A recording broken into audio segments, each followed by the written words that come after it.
এবছর মহাশিবরাত্রি 8ই মার্চ শুক্রবার রাত্রি 9:57, মানে প্রায় ওই 10টার কাছাকাছি শিবরাত্রি লেগে যাচ্ছে, এবং 9 মার্চ সন্ধে 6:17 পর্যন্তই এই তিথি থাকবে।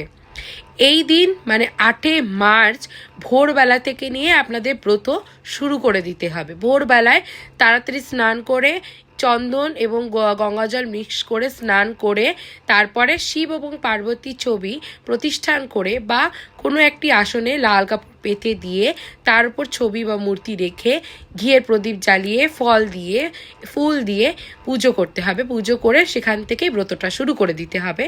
এবং 8 মার্চ রাত্রিবেলায় মানে 10টা থেকে যেহেতু লেগে যাচ্ছে তোমার চতুর্দশী মানে শিব পুজো, তো তার জন্য তখন তোমার 4 প্রহর হিসেবে তোমার পুজো করতে হবে। পুজোর আরও বিশেষ পদ্ধতি, নিয়ম সব কিছুই আমি আরও আলাদা আলাদা ভিডিওতে